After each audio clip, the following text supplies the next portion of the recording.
일요일 MBC 뉴스데스크 광주 전남권 소식입니다.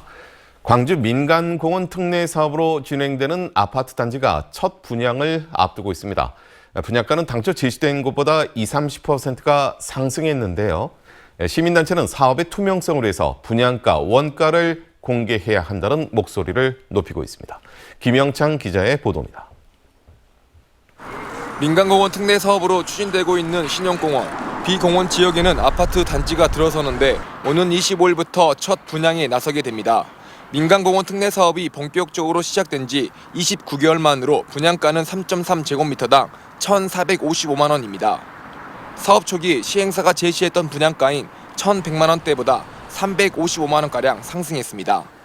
물가 상승률과 토지 보상비, 금융 비용 등 모든 비용이 올랐다는 게 주된 이유입니다.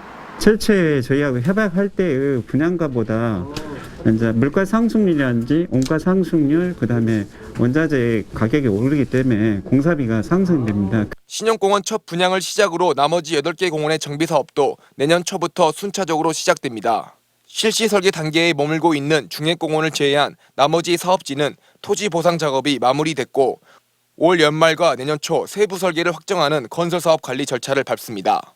현재 신영공원처럼 분양가 인상을 위한 사업비 변경, 타당성 검증이 진행되고 있고 내년 초부터 분양가가 확정돼 청약도 시작될 것으로 보입니다. 신영공원의 분양가가 당초 제시된 규모보다 최소 20에서 30% 이상 오르면서 다른 공원 특례 사업지 역시 분양가 상승은 불가피한 상황. 분양가 원상을 공개해 사업의 투명성을 높여야 한다는 목소리가 높아지고 있습니다. 광주시가 주도를 해서 하는 사업이고 하기 때문에 좀 공개할 수 있는 부분은 공개를 하라, 이렇게 주장을 하고 있는데, 하지만 사업의 주체가 광주시가 아닌 건설사여서 분양원가 공개는 사실상 어려워 보입니다. 때문에 공공재정을 아끼면서도 실거주를 원하는 시민들이 납득할 수 있는 합리적인 분양가 책정이 과제로 남겨져 있습니다. MBC 뉴스 김영창입니다. 광주 전남 소방당국이 제한급수 시 발생할 소방용수 부족을 해결하기 위해서 대책 마련에 나섰습니다. 광주 소방본부는 비상시 소방용수로 활용할 수 있는 지역 내 강, 하천, 저수지 시설을 전수조사하고 실질적으로 물을 끌어올 수 있는 곳에 목록을 작성해 각 119 안전센터에 배포할 계획입니다. 지난 18일 기준 광주 주요 상수원인 주암댐과 동복댐 저수율은 약 31%로 내년 3월에 고갈이 우려되는 상황입니다. 오늘 오전 8시 17분쯤 광주 서구 기아차 공장에서 작업을 하던 51살 노동자가 3m 아래로 추락해 가벼운 부상을 입고 병원에 옮겨졌습니다.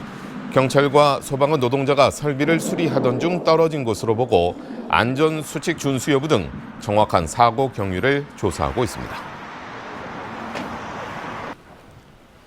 음주운전 교통사고가 잇따르고 있습니다. 어제 해남군에서는 혈중 알코올 농도 0.05% 상태로 운전을 하던 60대 운전자가 도로 중앙 화단을 들이받았고 사고로 인해 발생한 화재로 인근 소나무들이 불에 탔습니다.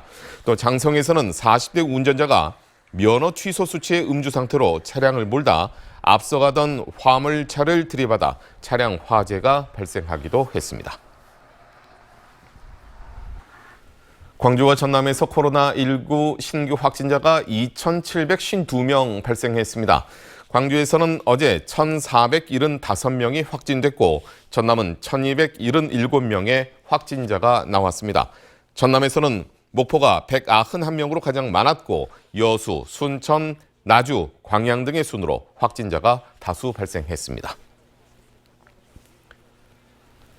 광주 일부 공공기관이 병역 미필자의 응시 기회를 박탈하는 등 직원 채용 규정을 엉터리로 운영한 사실이 드러났습니다.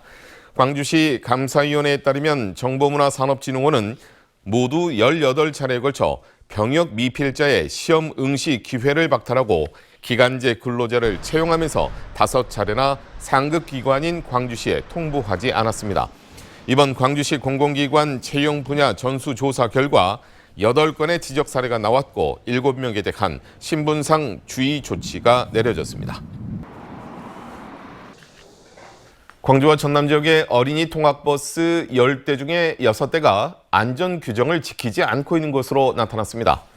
한국교통안전공단 광주 전남본부 등이 지역의 유치원, 학원, 초등학교 등 47개 기관에 어린이 통학버스 916대를 조사했더니 전체 62.8%인 631대에서 시정사항이 발견됐습니다.